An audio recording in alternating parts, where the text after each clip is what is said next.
अस्सलाम वालेकुम दोस्तों। उम्मीद करती हूँ आप सब खैरियत से होंगे।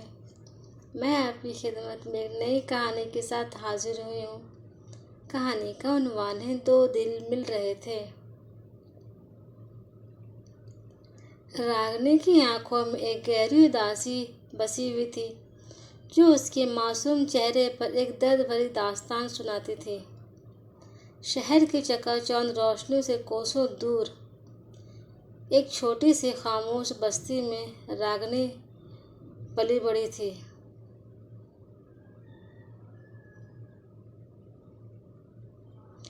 रागनी के सपने भी उसकी दुनिया ही की तरह सादा और खुशगवार थे। वो गांव के एक छोटे से स्कूल में नन्हे मुन्ने बच्चों को इल्म की रोशनी बांटती थी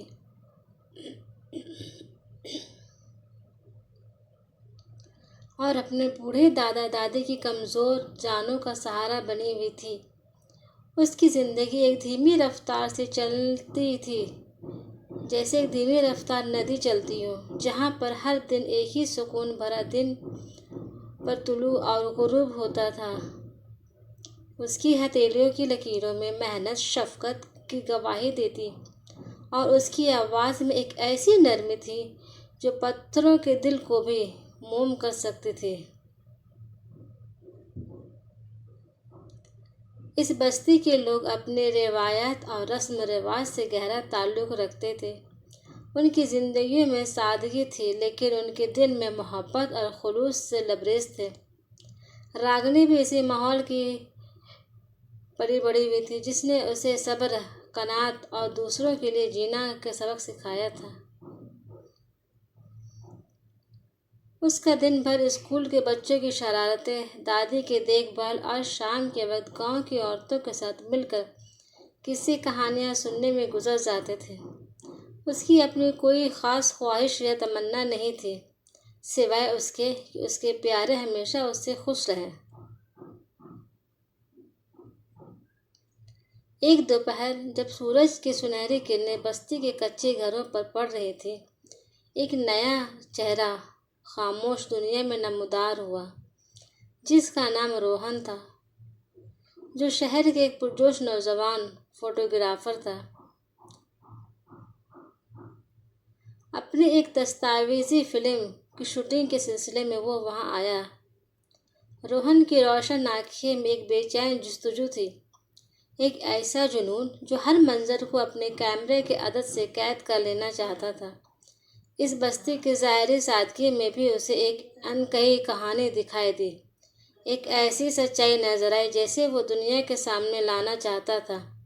उसका महंगा कैमरा उसके गले में किसी कीमती हार की तरह लटकता रहता और उसकी तेज़ नज़रें हर तरफ किसी अनमोल ख़जाने की तलाश में घूमती रहती। रोहन ने रागनी के स्कूल में मासूम बच्चों की तस्वीर उतारना शुरू करी और वो उनकी हंसती मुस्कुराती सूरतें, उनके मासूम शरारतों और उनकी आंखों में छुपे तजस्सुस को अपने कैमरे में महफूज करना चाहता था। पहली मुलाकात में रागनी ने उसे एक अजनबी की तरह देखा। उसकी चमकती हुई आंखों और कीमती कैमरे से उसे एक लम्हा के लिए वो डर और सहम सी गई थी, लेकिन फिर रोहन की धीमी मुस्कुराहट और बच्चों के साथ उसका दोस्ताना रवैया ने रागनी के दिल के बंद दरवाजे आहिस्ता आहिस्ता खोल दिए। वो बच्चों के साथ खेलते, उनसे बातें करते और उनकी छोटी छोटी ख्वाहिशों में शरीक होते थे। उसका ये दास्ताना रवैया रागनी के दिल में उतरता चला गया। धीरे धीरे उनके दरमियान बातें शुरू हो गई। रोहन उसे अपने रंगीन शहर की कहानियाँ सुनाता, वहाँ की तेज़ रफ्तार ज़िंदगी, बुलंद व बाला इमारतों और रोशनी के मेले का हाल बताता। रागनी उसे अपनी बस्ती की पुरसुकून फ़िज़ा, सब्ज़ खेतों और यहाँ के लोगों के दरमियान मौजूद गहरे बेलूस रिश्तों की खूबसूरती से आगाह करती। वो उसे बताती कि किस तरह यहाँ के लोग एक दूसरे के दुख में शरीक होते हैं, किस तरह खुशी के मौके पर सब मिलकर जश्न मनाते हैं और किस तरह बुजुर्गों का एहतराम भी किया जाता है। एक अनोखा बंधन उनके दरमियान परवान चढ़ने लगा। दो मुख्तलिफ दुनियाओं के वासी जिनके रास्ते शायद कभी न मिलते, एक दूसरे से मकनातीसी की तरह खींचे चले आ रहे थे। रोहन को रागिनी की बेखास्ता इसकी सादगी और उसकी साफ शफाफ आंखों में झलकती हुई गहराई बहुत भाया करती थी। रागिनी को रोहन का जोश व खरोश और उसकी दुनिया को देखने का नया अंदाज और उसके बातों में बेपनाह सच्चाई ने बेहद मुतासर कर दिया था और वो उसके दिल में उतरता चला जा रहा था। उसके लिए रोहन एक खुली किताब के मानने था, जिसके हर सफ़े पर एक नई दुनिया आबाद थी। उसने पहले कभी किसी ऐसे शख्स से बातें नहीं की थी जिसे इतनी दुनिया देखी हो।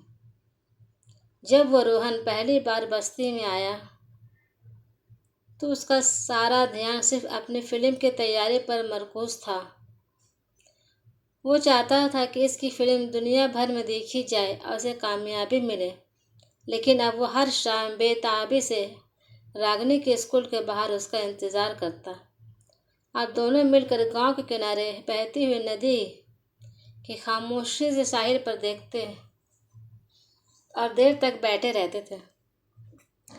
उनकी बातें में मुस्तकबिल के सुहाने सपने हुआ करते थे, एक दूसरे के लिए नेक तमन्नाएं होती थी और एक ऐसा अनोखा एहसास होता था जो दोनों के दिलों में एक मजबूत डोरी में बंध रहा था। वो एक दूसरे की खामोशी को भी समझते थे और बगैर कुछ कहे भी एक दूसरे के दिल की बात जान लेते। रागिनी ने कभी अपने गांव की हदूद से बाहर कदम नहीं रखा था। उसकी दुनिया वही छोटी सी बस्ती और उसके प्यारे लोग थे। रोहन ने उसे वादा किया जैसे ही उसकी फिल्म मुकम्मल हो जाएगी वो उसे अपने साथ अपने शहर की सैर कराने के लिए ले जाएगा। वो बड़ी बड़ी इमारतें, वसी सड़कें और रंगीन बाजार दिखाएगा। रागिनी की सादा आंखों में एक नई चमक नमूदार हो गई थी। एक ऐसा सपना जो अब तक सिर्फ उसके ख्यालों की वादियों में घूमा करता था, वो अब हकीकत के रूप में ढलने की उम्मीद बनकर उसके दिल में उतर रहा था। वो उस दिन का इंतज़ार करने लगी जब वो पहली बार अपने गांव से बाहर की दुनिया में कदम रखेगी।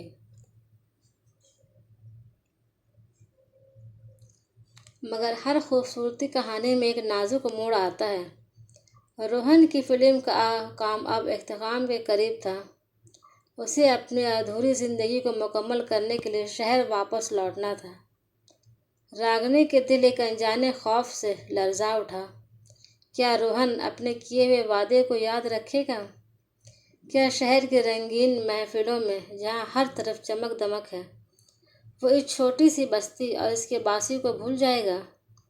ये ख्याल उसके दिल में कसक बनकर रह गई। वो इस बारे में बार बार सोचकर परेशान रहने लगे। रोहन के रुखसती होने का दिन आ पहुंचा। बस्ती के तमाम लोग उसे बहुत ही अच्छे और बहुत ही खूबसूरत अंदाज में अलविदा कहने के लिए जमा हुए थे। गांव के बुजुर्गों ने उसे दुआएं दी और बच्चों ने उसे अपनी छोटी छोटी यादगार तोहफे में दिए। रागिनी सबसे पीछे खामोशी से खड़ी थी। उसकी आंखें नम थीं।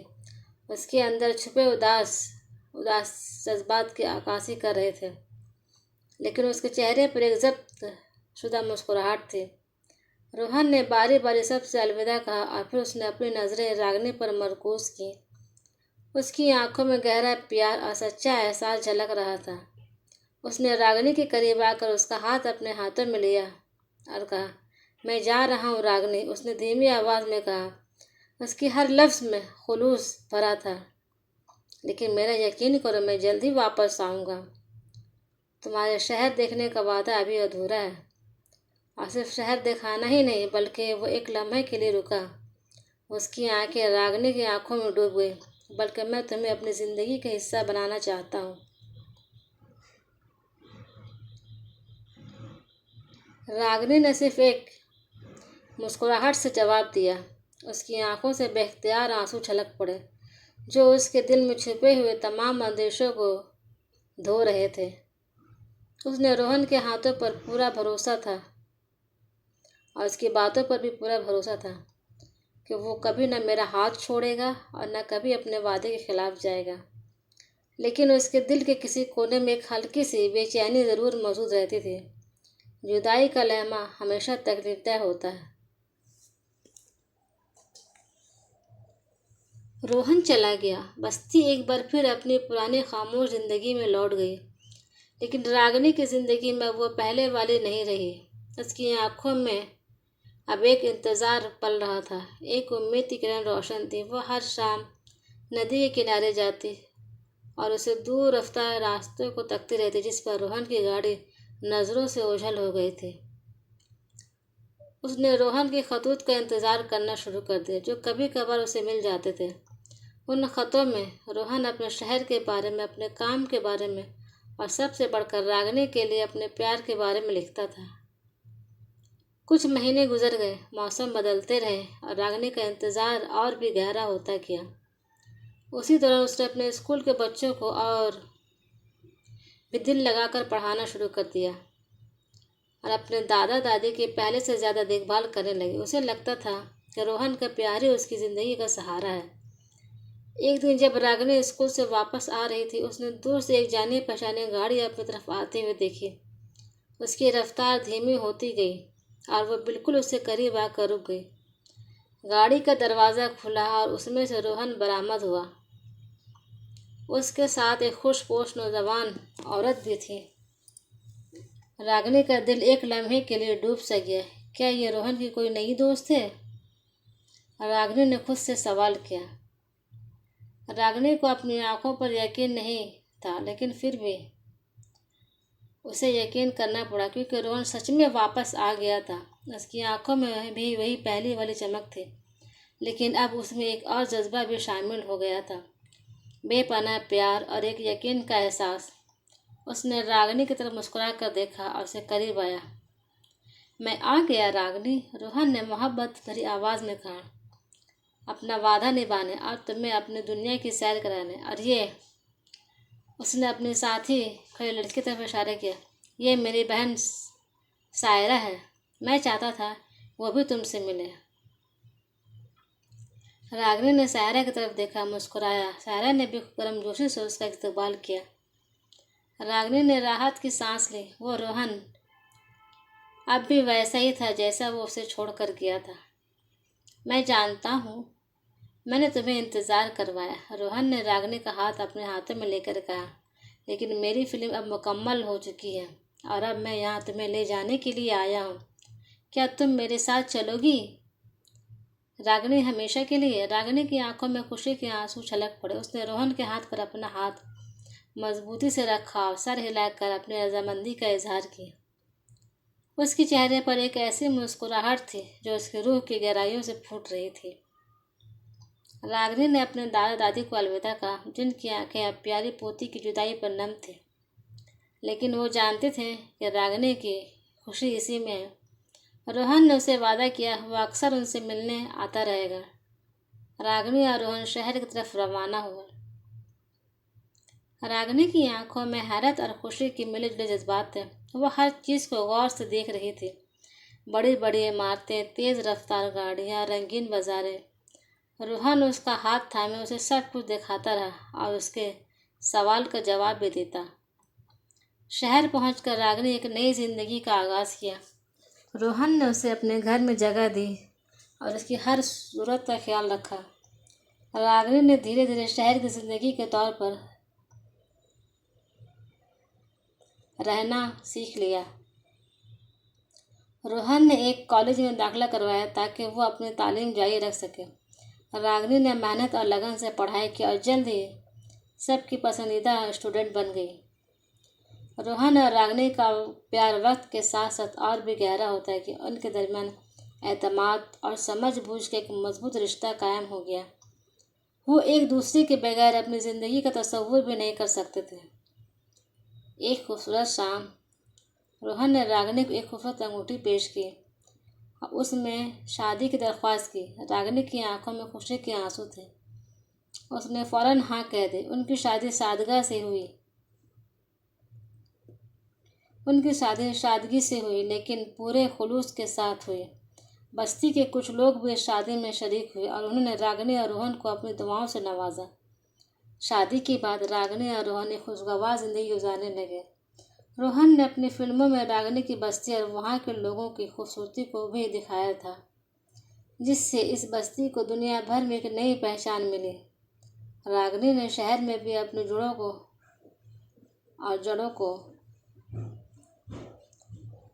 भुलाया नहीं। वो अक्सर बस्ती जाकर अपने दादा दादी और वहाँ के लोगों से मिलती रहती। उनकी मोहब्बत की दास्तान एक ऐसी दास्तान बन गई जो मुख्तलिफ दुनिया के लोगों को एक बंधन में बांधती थी।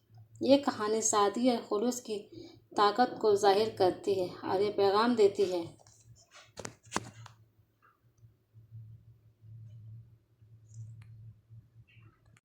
लोग चाहे जैसे भी हों, उनके अंदर खुलूस और मोहब्बत ईमानदारी होनी चाहिए। उम्मीद करती हूँ आपको मेरी ये कहानी पसंद आई होगी। अगर आपको हमारी ये कहानी पसंद है तो ज़रूर लाइक और सब्सक्राइब करें।